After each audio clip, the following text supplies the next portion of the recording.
નમસ્કાર, હું મનીષા ઠેસિયા. અમારી યુટ્યુબ ચેનલ ગુજરાત સમુદાયમાં આપનું સ્વાગત છે. કડી અને વિસાવદર વિધાનસભા પેટા ચૂંટણીમાં કારમી હાર બાદ કોંગ્રેસના પ્રદેશ પ્રમુખ પદ પરથી શક્તિસિંહ ગોહિલે રાજીનામું આપ્યું અને હવે નવો ચહેરો કોણ, નવા પ્રદેશ પ્રમુખ કોણ, તેને લઈ ખેંચતાણ ચાલી રહી છે. અત્યારે શૈલેષ પરમારને જે જવાબદારી સોંપવામાં આવી છે, પરંતુ એનો પણ ક્યાંક ને ક્યાંક આંતરિક વિરોધ થઈ રહ્યો છે. અને તેને લઈ હવે પાટીદાર સમાજ અને કોળી સમાજ વચ્ચે આ ચર્ચાચર્ચી ચાલી રહી છે. પાટીદાર સમાજ એવું ઈચ્છે છે કે પાટીદાર ચહેરો પ્રદેશ પ્રમુખની કમાન સંભાળે. કોંગ્રેસને બેઠી કરવામાં પાટીદાર સમાજ મહત્વપૂર્ણ ભાગીદાર થઈ શકે તેમ છે. બીજી તરફ કોળી સમાજને એવું છે કે કોળી સમાજ અને ઠાકોર સમાજ ના મતદારો સૌથી વધારે છે અને કોળી સમાજને આજ દિન સુધી આ મામલે સ્થાન નથી મળ્યું. તો કોંગ્રેસમાં હવે કોળી સમાજનો જ કોઈ ચહેરો પ્રદેશ પ્રમુખની કમાન સંભાળશે. આ મુદ્દે ક્યાંક ને ક્યાંક ગુજરાતમાં બેઠકોનો દોર શરૂ થઈ ગયો છે. કોઈ સમાજને લઈ તો કોઈ સમાજના નેતાઓ આગેવાનો દિલ્હી સુધી હાઈકમાન્ડને મળવા માટે પહોંચી રહ્યા છે. એટલે હાઈકમાન્ડ માટે પણ હવે આ પરિસ્થિતિ એટલા માટે ગંભીર છે કે કયા સમાજમાંથી પ્રદેશ પ્રમુખ બનાવવાના. ખેંચતાણ સમાજ વચ્ચે ચાલી રહી છે.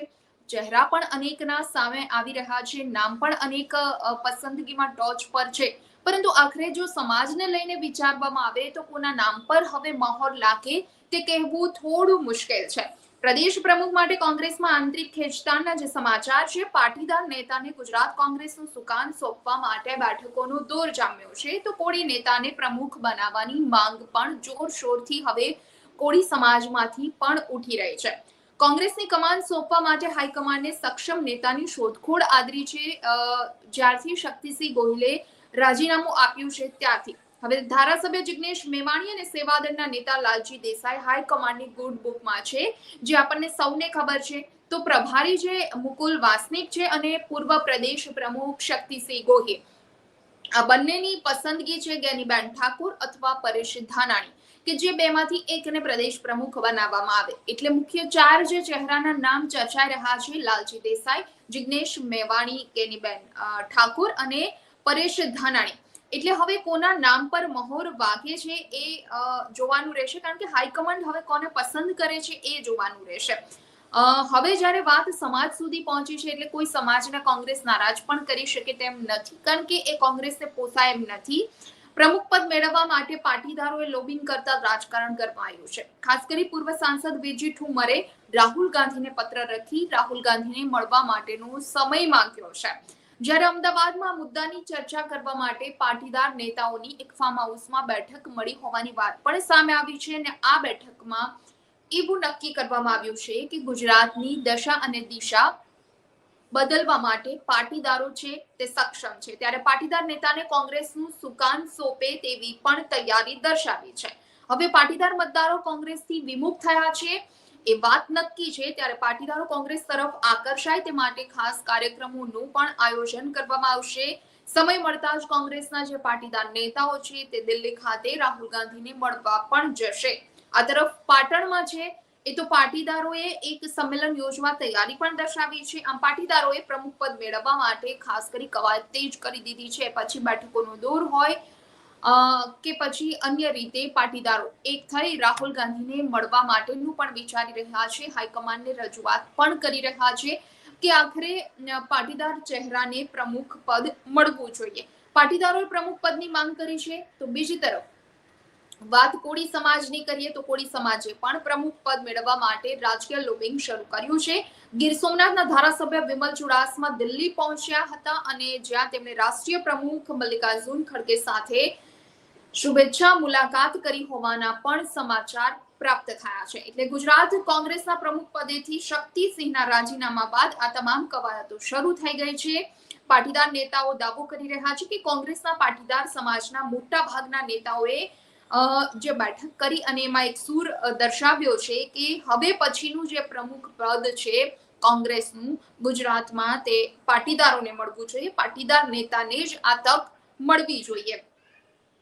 તો આવી માંગ પાર્ટી હાઈકમાન્ડ પાસે પાટીદાર સમાજ દ્વારા, પાટીદાર નેતાઓ દ્વારા કરવામાં આવી રહી છે. હજુ તો પાટીદાર નેતાઓ અમદાવાદમાં બેઠક કરીને છૂટા પડ્યા અને ત્યાં જ સોમનાથના ધારાસભ્ય વિમલ ચુડાસમા, જે આપણે આગળ વાત કરી કે કોંગ્રેસના રાષ્ટ્રીય અધ્યક્ષ મલ્લિકાર્જુન ખડગેને મળી અને કોંગ્રેસ દ્વારા જે કોળી સમાજના નેતાઓ છે તેમાંથી કોઈકને પ્રદેશ પ્રમુખની સુકાન સોંપવામાં આવે તેવી રજૂઆત વિમલ ચુડાસમા દ્વારા કરવામાં આવી હોવાના પણ સમાચાર છે. એટલે ચુડાસમાએ જણાવ્યું છે કે ગુજરાતમાં કોળી અને ઠાકોર સમાજ સૌથી વધારે મત ધરાવે છે અને આ દ્રષ્ટિએ આ સમાજના લોકોને ચૂંટણીમાં પડખે રાખવા માટે તેમના પૈકીના કોઈ નેતાને પ્રદેશ પ્રમુખ બનાવવા જોઈએ. તેમણે વિશેષ આગ્રહ કોળી સમાજ માટે કર્યો છે કે કોળી સમાજને ક્યારે કોંગ્રેસનું નેતૃત્વ કરવાની ગુજરાતમાં તક નથી મળી, એટલે હવે આ તક એમને મળવી જોઈએ, આ ઈચ્છા એમની પૂરી થવી જોઈએ. આ તરફ અમરેલીના જે પૂર્વ સાંસદ અને કોંગ્રેસના પાટીદાર નેતા છે વીરજી ઠુમ્મર,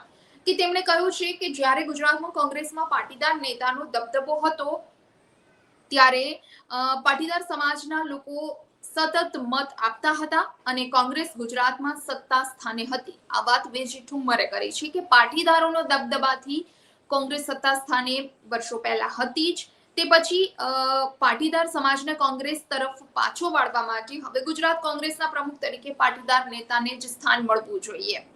અલબત્ત ચુડાસમા અને વીરજી ઠુમ્મરે જણાવ્યું છે કે દરેક સમાજના લોકોને કોંગ્રેસમાં પ્રતિનિધિત્વ કરવાની રજૂઆત કરવા માટે સ્વતંત્રતા છે, એટલે કે દરેક સમાજ, દરેક નેતા આ અંગે રજૂઆત તો હાઈકમાન્ડમાં કરી શકે છે. લોકશાહી ઢબે ચાલતો પક્ષ હોવાથી દરેકને સમાન તક મળવી તે પણ જરૂરી છે, પરંતુ હાઈકમાન્ડ જેને પણ પદ આપશે તેને બાકીના સમાજના નેતાઓ સ્વીકારી લેશે. હાલ તો આવી વાત દરેક સમાજના નેતાઓ દ્વારા કરવામાં આવી રહી છે, પરંતુ હવે જોવાનું એ રહેશે કે હાઈકમાન્ડ દ્વારા કયા સમાજને આ તક આપવામાં આવે છે, કોનો ચહેરો છે કે જેને પ્રમુખ પદ તરીકે પસંદ કરવામાં આવે છે. હવે જે પણ સમાજમાંથી, જો પાટીદાર સમાજમાંથી કોઈને પ્રમુખ પદ આપવામાં આવશે તો પછી કોળી સમાજ કે પછી અન્ય સમાજ નારાજ નહીં થાય એવી કોઈ ખાતરી અત્યારે નથી દેખાઈ રહી. એક તરફ કોળી અને ઠાકોર સમાજને પણ એવું છે કે તેમના સમાજમાંથી જ કોઈ નેતાને આ પદ મળવું જોઈએ, ખાસ કરી કોળી સમાજના નેતાને આ પદ મળવું જોઈએ. બીજી તરફ પાટીદાર નેતાઓની પણ પ્રબળ એવી માંગ છે કે પાટીદારોનું પ્રભુત્વ જ્યારે પણ હતું, પાટીદાર સમાજના લોકોના મત કોંગ્રેસની સાથે હતા, લોકો તેમની સાથે હતા ત્યાં સુધી કોંગ્રેસ સત્તા સ્થાને હતી. આવી રજૂઆત વીરજી ઠુમ્મર, જે પાટીદાર નેતા છે, તેને કરી છે. એટલે હવે આગામી સમયમાં એ જોવાનું રહેશે કે જો હાઈકમાન્ડ પાટીદાર નેતાને આ પ્રમુખ પદ આપે છે તો પછી કોળી અને ઠાકોર સમાજનું શું, અને કોળી સમાજ કે ઠાકોર સમાજમાંથી કોઈને પ્રમુખ પદ આપવામાં આવે છે તો પછી પાટીદાર નેતાઓ પર તેની કેવી અસર થશે. એટલે અત્યારે હાઈકમાન્ડ પણ મૂંઝવણમાં છે અને ચર્ચા એટલા માટે થઈ રહી છે કે કારણ કે શક્તિસિંહ ગોહિલે રાજીનામું આપ્યા બાદ જે ચહેરાઓ સામે આવી રહ્યા છે, એ ગેનીબેન ઠાકોર હોય, લાલજી દેસાઈ હોય કે પછી પરેશ ધાનાણીનું નામ હોય કે જિગ્નેશ મેવાણી હોય, ઘણા બધા નામ આગળ ચર્ચાઈ રહ્યા છે, પરંતુ કોના પર મહોર વાગે છે એ હવે જોવાનું રહેશે. રાષ્ટ્રીય અધ્યક્ષને મળીને કોળી અથવા ઠાકોર નેતાને પ્રદેશ પ્રમુખ બનાવવા માટે માંગ કરવામાં આવી રહી છે. પાટીદાર નેતાઓ પણ કવાયતમાં છે, એક તરફ કોળી અને ઠાકોર સમાજના નેતાઓ પણ કવાયતમાં છે. એટલે વિમલ ચુડાસમાએ પણ રજૂઆત કરી છે, વીરજી ઠુમ્મરે પણ રાહુલ ગાંધીને મળવા માટેનો સમય માંગ્યો છે. એટલે હવે આગામી સમયમાં જોવાનું રહેશે કે આખરે કોંગ્રેસ કોના પર મહોર મારે છે. શૈલેષ પરમાર અને હિંમતસિંહ પટેલ પણ ખડગેને મળ્યા હતા એવી પણ વાત છે. કોંગ્રેસ પક્ષના મોટા ભાગના નેતાઓએ તેમની સામે ખુલીને મોરચો માંડી દીધો છે. તેવા ગુજરાતના ઇન્ચાર્જ પ્રમુખ શૈલેષ પરમાર અને અન્ય સિનિયર નેતા હિંમતસિંહ પટેલ અને ગૌરવ પંડ્યા દિલ્હીમાં મલ્લિકાર્જુન ખડગેને મળ્યા હતા. તેઓએ પોતાના હરીફોને આ મુલાકાત થકી સંદેશ આપી દીધો છે કે તેઓ કોંગ્રેસમાં હજુ પણ વર્ચસ્વ ધરાવે છે. એટલે ચર્ચાચર્ચી અને ગરમાગરમીનો માહોલ ખાસ કરી અત્યારે ગુજરાત કોંગ્રેસમાં જોવા મળી રહ્યો છે. પ્રદેશ પ્રમુખના પદ માટે શક્તિસિંહ ગોહિલના રાજીનામા બાદ આ કવાયત હાઈકમાન્ડે તો શરૂ કરી દીધી છે, પરંતુ હાઈકમાન્ડ મૂંઝવણમાં એટલા માટે મુકાઈ ગઈ છે કારણ કે દરેક સમાજમાંથી હવે એવી રજૂઆત આવી રહી છે, દરેક સમાજના નેતાઓ દિલ્હી જઈ અને રાષ્ટ્રીય અધ્યક્ષને મળી રહ્યા છે, રાહુલ ગાંધીને મળવા માટેનો સમય માંગી રહ્યા છે. એટલે ક્યાંક ને ક્યાંક હાઈકમાન્ડ પણ મૂંઝવણમાં છે કે આખરે આ પદ હવે કોને આપવું, કોના ચહેરા પર મહોર મારવી. આગામી સમયમાં આ સામે આવી જશે કારણ કે હવે ટૂંક સમયમાં જ આ નામની જાહેરાત થાય તેવી શક્યતા વર્તાઈ રહી છે. પરંતુ હાલ આ પ્રશ્ન ચર્ચાઈ એટલા માટે રહ્યો છે કારણ કે સમાજ પર હવે આ પ્રશ્ન આવીને ઊભો છે. પાટીદાર સમાજની પણ એવી ઈચ્છા છે કે તેમના સમાજમાંથી કોઈને પસંદ કરવામાં આવે. બીજી તરફ કોળી અને ઠાકોર સમાજની પણ એવી ઈચ્છા છે કે કોંગ્રેસ ના પ્રદેશ પ્રમુખનો ચહેરો કોળી કે ઠાકોર સમાજમાંથી જ હોવો જોઈએ. જોવાનું એ રહેશે કે હાઈકમાન્ડ હવે આખરે કોના પર પસંદગી ઉતારે છે. ચર્ચામાં અત્યારે બસ આટલું જ. આજનો આ ટોપિક આપને પસંદ આવ્યો હોય તો વિડીયો લાઈક અને શેર કરવાનું ભૂલશો નહીં અને ખાસ અમારી ચેનલ ગુજરાત સમુદાયને આપ સબસ્ક્રાઇબ કરી લેશો. નમસ્કાર. વિડીયો પસંદ આવ્યો હોય તો લાઈક અને શેર કરવાનું ભૂલશો નહીં અને ખાસ અમારી ચેનલ ગુજરાત સમુદાયને આપ સબસ્ક્રાઇબ કરી લેશો. આવતીકાલે કોઈ નવા ટોપિક પર ચર્ચા કરીશું.